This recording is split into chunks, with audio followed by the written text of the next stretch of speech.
Hello everyone, एक बार फिर से आप सभी का स्वागत है करंट अफेयर विशेषांक में। आत्मनिर्भर भारत के हमने 5 जो भारत सरकार के द्वारा घोषणाएं की थी 5 चरणों में, वो हमने कंप्लीट कर ली। लेकिन ये घोषणाएं कितनी सार्थक हैं, कितना अर्थव्यवस्था को लाभ होगा, जो बातें कही गई हैं, जो राहत पैकेज जारी किए गए हैं, उनकी वास्तविकता क्या है? क्या इसके माध्यम से भारत एक आर्थिक इकोनॉमिकल पावर के रूप में डेवलप हो सकता है? क्या हम आत्मनिर्भर बन सकते हैं? तो इन सारी चीज़ों को लेकर आज एक कह सकते हैं एक विश्लेषण हम करेंगे। पूरे 5 चरणों में जो बातें कहीं उसका इकोनॉमी का विश्लेषण करेंगे, राहत पैकेज का यहाँ पर विश्लेषण करेंगे और उससे संबंधित जो समस्याएं हैं उनकी चर्चा करेंगे। समस्याओं के साथ साथ जो उपाय वहाँ पर हो सकते हैं उनको भी हम आज डिस्कस करेंगे। तो ये कह सकते हैं ये जो वीडियो है वो एक तरीके से सार्थक वीडियो है, पूरा एक तरीके से विश्लेषणात्मक वीडियो है हमारे जो 5 चरण हमने पढ़े हैं उनका। तो चलिए प्रारंभ करते हैं आज के करंट अफेयर विशेषांक में आत्मनिर्भर भारत कितना सार्थक। सबसे पहले समझते हैं कि भारत की आत्मनिर्भर भारत की जो संकल्पना आपने जारी की है, उससे पहले आप एक अवलोकन लीजिए अपनी एक वर्तमान आर्थिक व्यवस्था की, कैसी है, किस तरीके से डेवलप हुई है, क्या समस्याएं यहाँ पर देखने को मिल रही हैं। उसके बाद देखेंगे जो पैकेज जारी किया गया वो कैसा है। तो वर्तमान समय में हमारी जो आर्थिक व्यवस्था है उसमें क्या क्या आपको समस्याएं देखने को मिलती हैं। जीडीपी में नकारात्मकता, अर्थात लगातार वो नीचे की ओर गिर रही है। आपका सकल घरेलू जो उत्पाद है उसमें वृद्धि होने के बजाय उसमें गिरावट आ रही। ठीक है, जीडीपी का निगेटिव होते रहना, अर्थात लगातार उसमें गिरावट होते हुए देखा जाना। दूसरा, निवेश में कमी की स्थितियों का लगातार देखा जाना, चाहे वो निजी सेक्टर के द्वारा हो। खासकर निजी सेक्टर यहाँ पर निवेश इस समय नहीं कर रहा है, उन्होंने नया निवेश करने की स्थितियों को वहाँ पर वो नई चीज़ें डेवलप नहीं कर रहे हैं, नई जगह क्षेत्र में निवेश नहीं कर रहे हैं, नया पैसा मार्केट में नहीं डाल रहे हैं। लॉकडाउन के कारण जो कोविड-19 के इफेक्ट का प्रभाव है उसके कारण आपके सभी आर्थिक क्रियाकलाप बंद हैं। सभी के मतलब मैक्सिमम चीज़ें बंद हैं, उद्योग बंद हैं, उत्पादन बंद है, मैन्युफैक्चरिंग बंद है, और जिसके कारण वहाँ पर आपको काफ़ी बड़ा जो होता है प्रोडक्शन जो होता है वो बंद है, और प्रोडक्शन वहाँ पर बंद है। इसके कारण क्या है? बेरोजगारी। क्यों कि अगर प्रोडक्शन नहीं हो रहा है तो कंपनियाँ क्या कर रही हैं? लोगों को रोजगार से, अपनी कंपनियों से, उद्योगों से, जहाँ जो भी काम कर रहा है उनको धीरे धीरे छटनी के नाम पर निकाल रही हैं, क्योंकि वहाँ पर वो बहुत लंबे समय तक बिना काम के सबको नहीं रख सकती हैं। इसके कारण क्या होगा? यदि आप बेरोजगार हो रहे हैं, बेरोजगारी के कारण आपको पैसा नहीं मिलेगा, और पैसा नहीं मिलेगा तो आप नई चीज़ों की खरीद नहीं करेंगे, और इसके कारण क्या होगा? जो डिमांड होगी उस डिमांड में भी आपको कमी देखने को मिलेगी। तो मांग में यहाँ पर गिरावट देखने को मिल रही है, उत्पादन में गिरावट भी आपको देखने को मिल रही है, क्योंकि मैंने पहले भी कहा कंपनियां यदि बंद हैं और वो लॉकडाउन को लेकर वहाँ पर स्थितियां हैं, श्रमिक जो होते हैं अपने घर जा रहे हैं, कोई तो उत्पादन नहीं हो रहा है, उत्पादन नहीं हो रहा है, मांग नहीं हो रही है कुछ भी, तो मांग नहीं डेवलप की जा रही है, तो उत्पादन में भी वहाँ पर गिरावट आ रही है। और ऐसा होने के कारण आपका व्यापार क्या हो जाता है? बहुत सीमित हो जाता है। आप निर्यात नहीं करते हैं, कोविड-19 के कारण आप आयात किसी चीज़ का नहीं कर रहे हैं, नई चीज़ों को आप मंगा बहुत कम रहे हैं, एक दूसरे के देशों के अंतर्राष्ट्रीय उड़ानों को भी बंद कर दिया, आवाजाही को बंद किया जा रहा है। तो इसके कारण क्या हो गया? व्यापार काफ़ी सीमित हो गया। तो स्थिति क्या है? बहुत ख़राब है, और ऐसा एक क्षेत्र में नहीं है, हर एक क्षेत्र में। तो इस वर्तमान स्थिति को हम किस तरीके से समाप्त कर सकते थे, इसको लेकर भारत सरकार के द्वारा यहाँ पर कुछ राहत पैकेज घोषणाएँ की गई।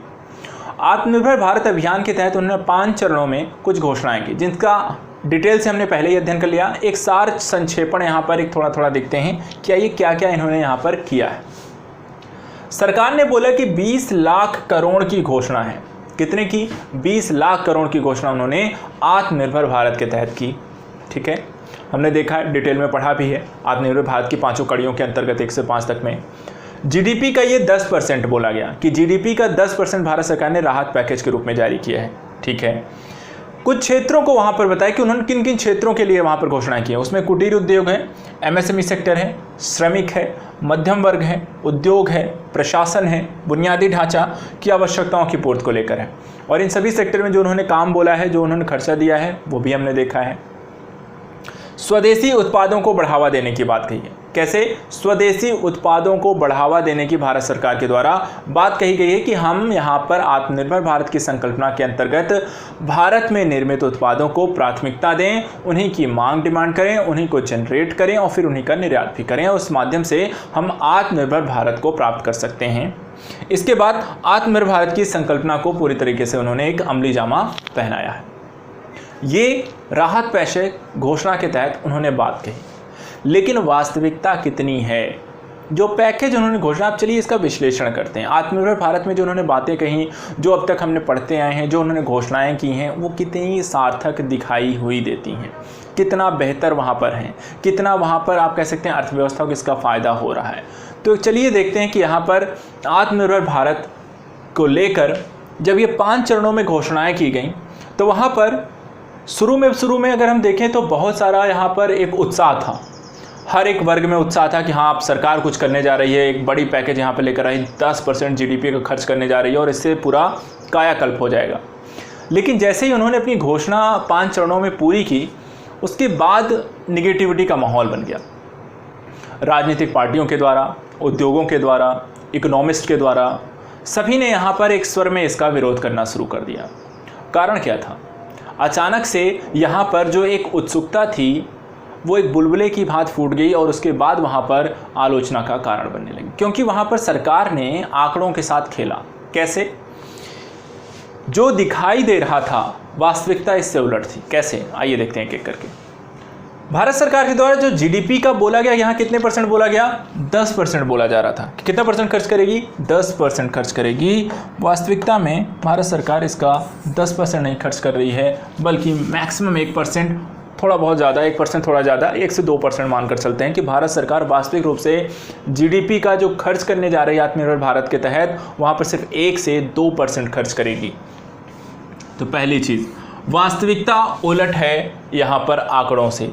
यहाँ बोला गया कि हम 10% खर्च कर रहे हैं, लेकिन जो नया पैसा मार्केट में वो जारी करने जा रहे हैं वो सिर्फ 1 से 2% है जीडीपी का। पहली आलोचना कारण कि यथार्थ अलग है जो आप बातें कह रहे हैं। दूसरा, तो फिर ये जो 10% था वो था क्या? ये 10% खर्च कैसे कर रही है? तो मूलतः कर क्या रही है कि 90% जो खर्च है, 90% जो राशि वो खर्च कर रहे हैं, वो कैसे के रूप में कर रहे हैं? 90% राशि कर्ज ऋण माफ़ी के द्वारा या फिर सस्ते ऋण की उपलब्धता के तौर पर कर रहे हैं। तो सरकार अपना पैसा कुछ नहीं डाल रही है, बल्कि जिन्होंने ऋण लिया था वही माफ़ कर दे रही है। तो इसमें क्या हुआ? नया पैसा मार्केट में नहीं जा रहा है। ऑलरेडी जिन्होंने पहले पैसा लिया था वो पैसा वापस नहीं कर पा रहे हैं, उनको उन्होंने माफ़ कर दिया। तो उससे तो मार्केट में नया पैसा जनरेट हुआ ही नहीं, तो उससे तो कोई फ़ायदा इस समय होना ही नहीं है। इस समय मार्केट में नया पैसा डालना होगा और यहाँ पर सरकार ने ये नहीं किया है। दूसरा, वो अपने तरफ से कुछ लोगों को पैसा नहीं दे रही है, बल्कि कह रही है कि आप जाइए और मार्केट में बैंकों से वहाँ पे आप लोन लीजिए। अब इस समय जिसके पास रोजगार नहीं है वो मार्केट में जाकर लोन कैसे लेगा? जिसके पास इनकम नहीं है, जिसका भविष्य अनिश्चित है, वो लोन लेकर करेगा तो करेगा क्या? तो यहाँ पर सरकार ने जो दूसरी स्थिति रखी है वो भी बहुत ही ज़्यादा कमज़ोर स्थिति है। 90% राशि आप कह रहे हैं कि हम कर्ज ऋण माफ़ी के रूप में आपको दे देंगे और सस्ते ऋण की उपलब्धता आपको सुनिश्चित कर रहे हैं कि जिनको भी चाहिए वो सस्ते ऋण ले सकता है और नई चीज़ें शुरू कर सकता है। इस अनिश्चितता के माहौल में ऐसा कोई नहीं करने जा रहा है, जिसके कारण नया मार्केट में पैसा ना ही ऋण के रूप में भी वहाँ पर नहीं जा रहा है, अर्थात कोई ऋण लेने ही नहीं जा रहा है। इसके बाद तीसरी समस्या है कि 2019-20 की तुलना में 2020-21 में उत्पादन कम होगा। मैंने अभी बताया क्यों उत्पादन कम हो रहा है। लॉकडाउन हो गए, कोविड-19 का प्रसार इतना ज़्यादा है कि सभी उद्योग धंधे बंद हैं, तो वहाँ बेरोजगारी बढ़ रही है, उत्पादन आपका कम हो रहा है। तो यहाँ पर क्या हो रहा है, 2019-20 की तुलना में 2020-21 में आपका उत्पादन भी घट जाएगा। तो वहाँ पर आपका ग्रॉस वैल्यू एडिशन जो भी है, मूल्य है, उसमें भी गिरावट आ जाएगी। और आय में कमी के कारण लोगों द्वारा आर्थिक सामाजिक व्यय कम किया जाएगा। जिनके पास जब पैसा ही नहीं है तो वो खर्च क्या करेंगे?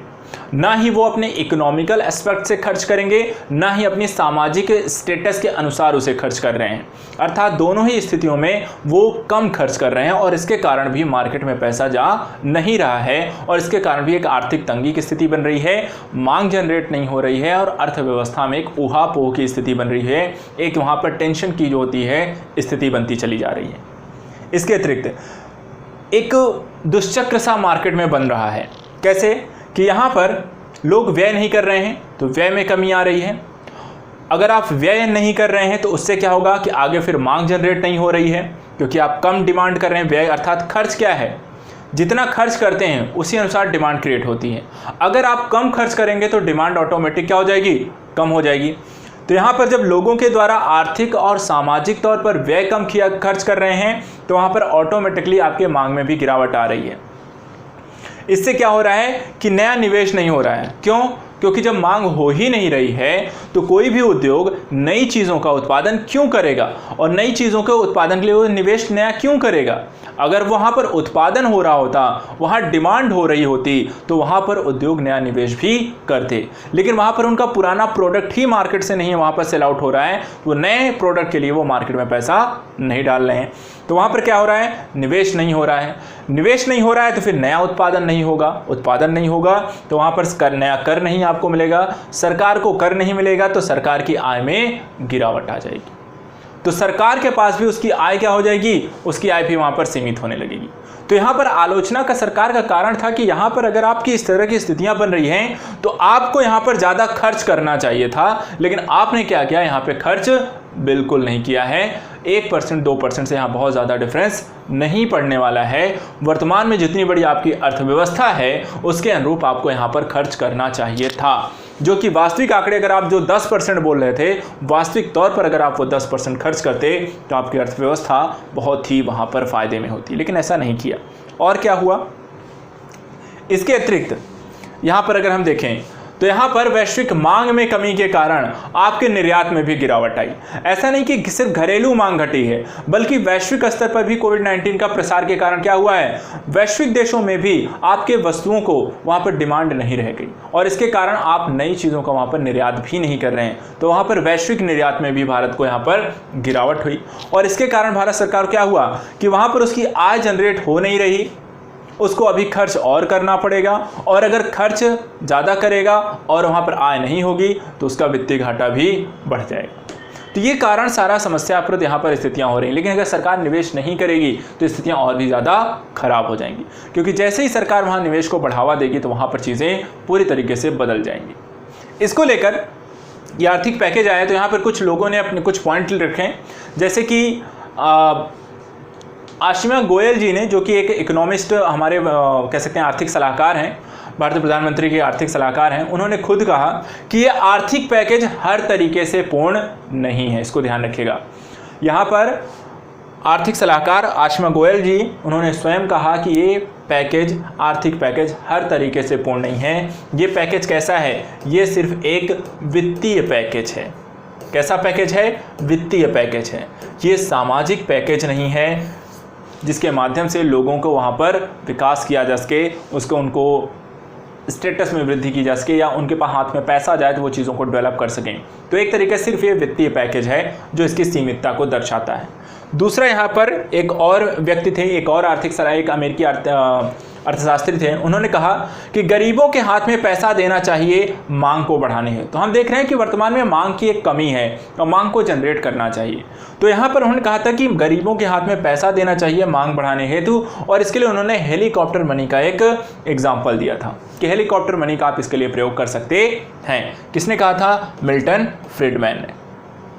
ये दो कथन हैं, इनको भी ध्यान रखिएगा इसके परिप्रेक्ष्य में। आशिमा गोयल जी और मिल्टन फ्रीडमैन ने भी अपने बारे में बताया कि यहाँ पर कहीं ना कहीं जो वर्तमान स्थिति है, यदि आपको इससे बाहर निकलना है तो वहाँ पर सही तरीके के पैकेज वहाँ पर घोषित किए जाने चाहिए। दूसरा, वहाँ पर मिल्टन फ्रीडमैन के माध्यम से यहाँ पर कि आपको मांग जनरेट करनी होगी यहाँ पर जब स्थिति बहुत ज़्यादा खराब हो, और उसके लिए वहाँ पर आपको गरीबों के हाथ में पैसा देना चाहिए।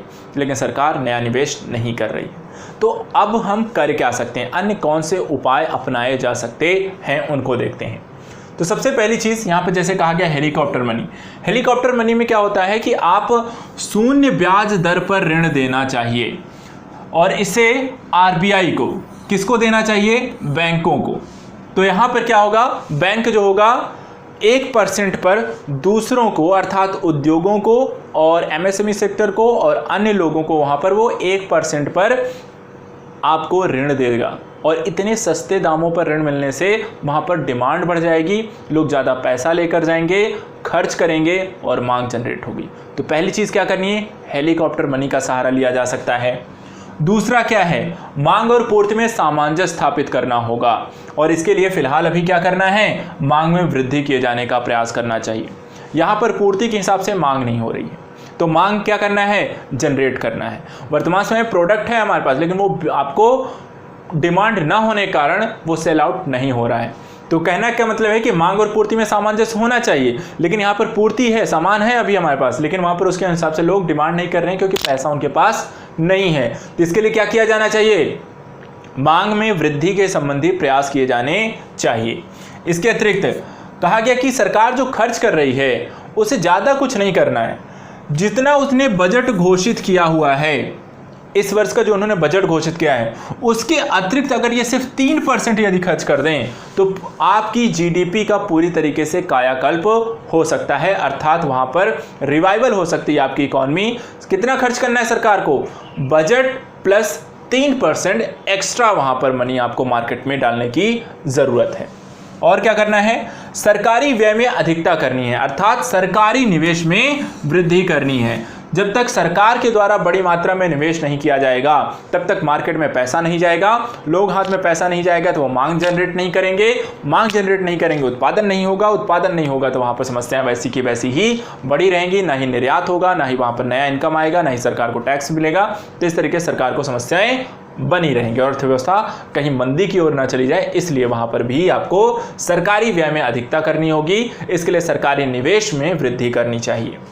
इसके अतिरिक्त दो जो प्रभाव हैं, कोरोना के प्रभाव को नियंत्रित करना होगा, क्योंकि कोरोना के प्रभाव के कारण आपकी अर्थव्यवस्था सबसे ज़्यादा प्रभावित हुई है। तो इसके लिए कोरोना के संबंधित यहाँ पे जागरूकता भी अभियान आपको चलाना चाहिए, दवाओं को वहाँ पर शोध होनी चाहिए, नई दवाओं को वहाँ पर अगर है आपके पास तो उनको वितरित करना चाहिए, मेडिकल अस्पताल या डॉक्टर को वहाँ पर लगातार यहाँ पर जांच सुविधाएं उपलब्ध कराई जानी चाहिए, हो सके तो उन्हें सस्ती किया जाए ताकि वहाँ पर लोग स्वयं इसकी जाँच पड़ताल कर सकें चीज़ों को लेकर, और दवाओं इत्यादि की वहाँ पर अच्छी खासी मात्रा में लोगों तक उसको पहुँच को सुलभ किया जाए। तो कोरोना के प्रभाव को नियंत्रित करना चाहिए। और एट द लास्ट यहाँ पर आर्थिक क्रियाकलापों में वृद्धि के लिए लॉकडाउन की स्थिति जो वर्तमान समय में है इसको क्या करना चाहिए, चरणबद्ध तरीके से खोला जाना चाहिए। तो चरणबद्ध तरीके से पहले चरण में कुछ चीज़ों को खोला गया है और आगे चलकर इसे चरणबद्ध तरीके से और भी यहाँ पर इसे पूरी तरीके से आपकी इकॉनमी को रिवाइवल करने के लिए उसे खोलना पड़ेगा। जब तक आपको पूरी इकॉनमी यहाँ पर फिर से नहीं खुलती है तब तक यहाँ पर बहुत कम आसार हैं कि आपको वापस उस स्थिति को प्राप्त कर सकें, मांग जनरेट की जा सके, उत्पादन बढ़ सके और वहाँ पर व्यापार इत्यादि स्थितियाँ बेहतर हो सकें। लोगों के पास जब तक पैसा नहीं आएगा चीज़ें डेवलप नहीं होंगी और उसके लिए आपको अपनी इकॉनमी को खोलना पड़ेगा। लेकिन यहाँ पर दो चीज़ों का ध्यान भी रखना है कि कोविड-19 के प्रसारों को भी वहाँ पर रोकते चलना है, उन पर नियंत्रण बनाए रखना है, जागरूकता फैलानी है, आपको मेडिकल किट वहाँ पर लोगों के पास होनी चाहिए, मास्क और सैनिटाइजर जिस तरीके से प्रयोग करना है, एक सामाजिक दूरी और जागरूकता को प्रसार किया जाए। और उसके साथ साथ जब आप चरणबद्ध तरीके से खोल रहे हैं तो वहाँ पर सरकारी या निजी संस्थान जो होंगे उनके लिए दिशा निर्देश जारी किया जाए कि वहाँ पर संस्थान कैसे कार्य करेंगे, कितने समय तक कार्य करेंगे, कितने स्टाफ होने चाहिए, क्या साधन होना चाहिए इत्यादि चीज़ों को लेकर। और धीरे धीरे इस तरीके से हम अपनी इकॉनमी को लेकर यहाँ पर एक अच्छी रणनीति के माध्यम से लेकर आगे बढ़ सकते हैं। अन्यथा की स्थिति में इकॉनमी आपके लिए समस्याप्रद हमेशा बनी रह सकती है। तो इस तरीके से अगर हम देखें तो आर्थिक पैकेज जो जारी किया गया है भारत सरकार के द्वारा वो कहीं ना कहीं आंकड़ों से ज़्यादा खेला गया है, लेकिन वास्तविकता के अनुरूप वहाँ पर उन्होंने खर्च कम किए हैं, बल्कि कर्ज ऋण माफी और आरबीआई के रूप में वहाँ पर ज़्यादा पैसे उन्होंने खर्च करने की कोशिश की है। तो ये कहीं से भी आपकी अर्थव्यवस्था के लिए बेहतर नहीं है। सरकार को यहाँ पर इसे नए तरीके सोचना होगा। आत्मनिर्भर भारत की संकल्पना को यदि आपको साकार करना है तो उसके लिए सरकार को यहाँ पर आपको कह सकते हैं कि प्राथमिकता स्वयं लेनी होगी, जिम्मेदारी उसके लिए लेनी होगी, नए निवेश और खर्चों को इस समय ज़्यादा उन्हें स्वयं प्राथमिकता देनी होगी और उस माध्यम से हम आत्मनिर्भर भारत की संकल्पना को पा सकते हैं। तो इस तरीके से हम अन्य आत्मनिर्भर भारत की संकल्पना को पहले 5 चरणों में और उसके बाद आज छठे लेक्चर में हमने यहाँ पर उसको एक विश्लेषण करके इसका अध्ययन कर लिया है। तो करंट अफेयर विशेषांक में के माध्यम से हमने आत्मनिर्भर भारत को पूरी तरीके से विश्लेषण कर लिया। नेक्स्ट वीडियो में हम कुछ नए विषय वस्तुओं को लेकर आएंगे जो हाल फिलहाल एक चर्चा का विषय होंगे, और उससे संबंधित जो भी आपके प्रश्न होंगे उनको भी हम वहाँ पर डिस्कस करेंगे। आत्मनिर्भर भारत की संकल्पना से रिलेटेड भी आपको जो क्वेश्चन होंगे वो आपको ग्रुप में शेयर किए जाएंगे। टेलीग्राम ग्रुप में आपको आज में जुड़ जाना है। टेलीग्राम ग्रुप का जो लिंक होगा वो वीडियो में शेयर किए जाते रहेंगे। अगर आपको जुड़ना है तो वहाँ पर आपको क्वेश्चन आपको सबमिट कर दिए जाएंगे। उन क्वेश्चंस को आप लीजिए, उनको आंसर राइटिंग करिए, और उसका जो भी रिव्यू होगा वो भी आपको बताया जाएगा मेरे द्वारा। साथ ही उसकी आंसर राइटिंग प्रैक्टिस होगी मेंस आंसर राइटिंग के माध्यम से, वीडियोस के माध्यम से आप तक पहुंचाई जाती रहेगी। तो आज के लिए इतना ही, मिलते हैं फिर नेक्स्ट वीडियो में कुछ नई चीज़ों के साथ। Thank you so much.